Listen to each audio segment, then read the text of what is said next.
Greetings and welcome to Converging Streams, Interfaith Fellowship in Our Modern World. Our program is a production of the Muncie Interfaith Fellowship and the Unitarian Universalist Church of Muncie. This week's lesson, Earth Day, Easter, and Human Extinction. Please welcome Reverend George Wolfe. So the world has enough to meet everybody's need, but not enough to meet everybody's greed. It's one of those great sayings, isn't it? The problem is that a lot of us have difficulty, including myself, distinguishing between a want and a need. And I'm, in a more extreme example, I'm thinking of the New York CEO who used bailout money to buy an $80,000 rug for his office. But there was a person, about a couple centuries ago, who came up with the idea that the world will not have enough to meet everybody's need someday, and that person was Thomas Malthus. I'm sure you've heard of the Malthusian theory. Malthus asserted that humanity's exponential population growth would outpace the more arithmetic growth of food production. And what that meant was that eventually there would be not enough to go around as the human population would increase. In 1968, an author named Paul R. Ehrlich published a much controversial book entitled The Population Bomb. He envisioned the Malthusian catastrophe, that mass famine and starvation would start occurring in the 1970s and 1980s. Prediction which fortunately did not materialize. Prior to Ehrlich, there were many who questioned Malthus's conclusion. They said that wars, natural disasters, and falling population growth due to industrialization would be natural mechanisms that would curb population growth. But in 1969, there was a man named Buckminster Fuller. And this is during my generation, so I had a good time preparing this presentation. He was the visionary architect and designer of the geodesic dome, and he published a series of lectures entitled Operating Manual for Spaceship Earth. How many remember this? I dug this out of the architecture library here. Like others, Fuller challenged the idea of a Malthusian catastrophe. But his argument was not grounded in wars, natural disasters, but rather in the first law of thermodynamics, which is the law of conservation of energy. Fuller explained that while energy is finite, it is also infinitely conserved. There is enough energy. It is constantly being transformed from one state to another. And also, the Earth, being an open system, is sustained by the virtually unlimited energy from the sun. And the world has available to it, therefore, all the energy it needs to provide for humankind. We simply need to harness the vast energy available.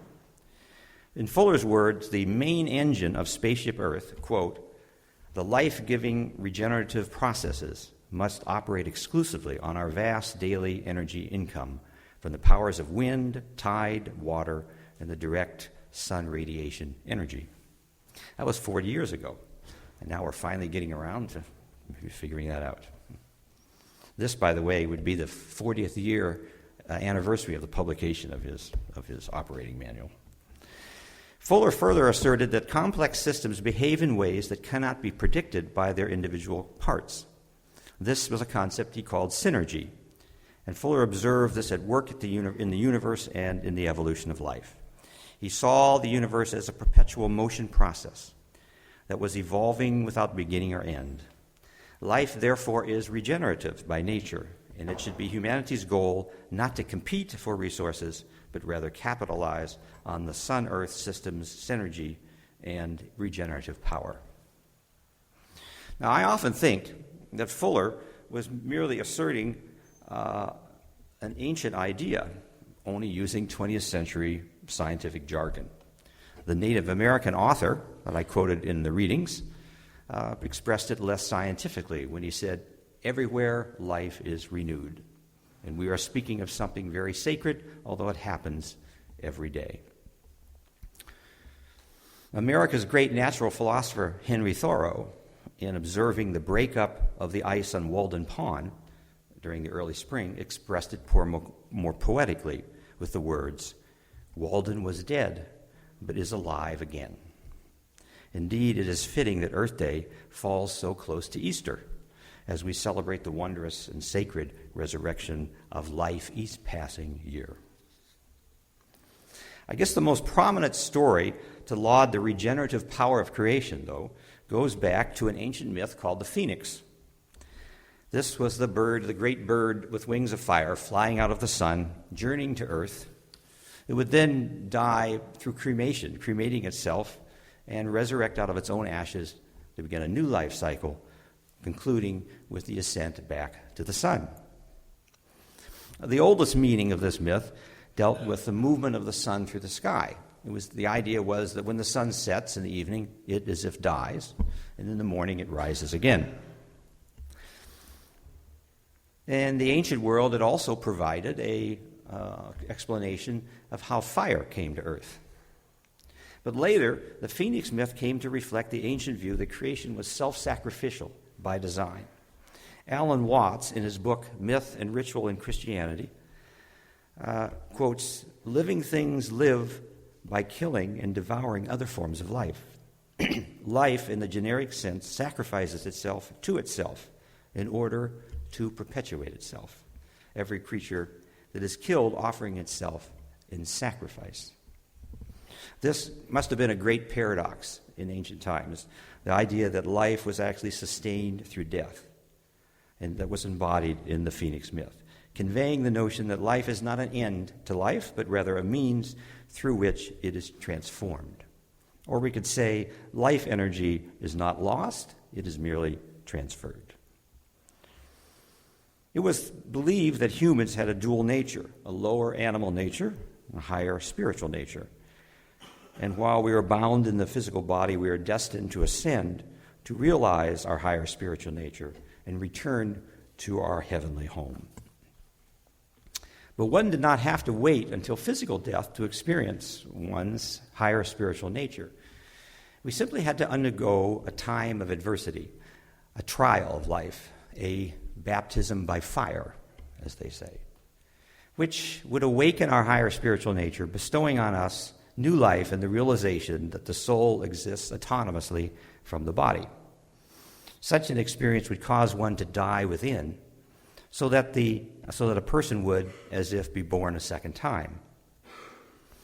Anyone who enjoys natural philosophy will appreciate the butterfly as a metaphor for this spiritual birth.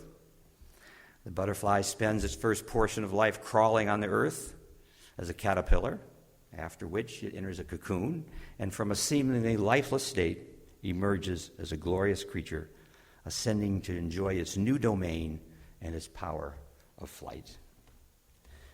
Thoreau, in his conclusion to Walden, tells of a story of, quote, "strong and beautiful bug, which came out of a dry leaf of an old table of apple tree wood, which had stood in a farmer's kitchen for 60 years, from an egg deposited in the living tree many years earlier, hatched perchance by the heat of an urn."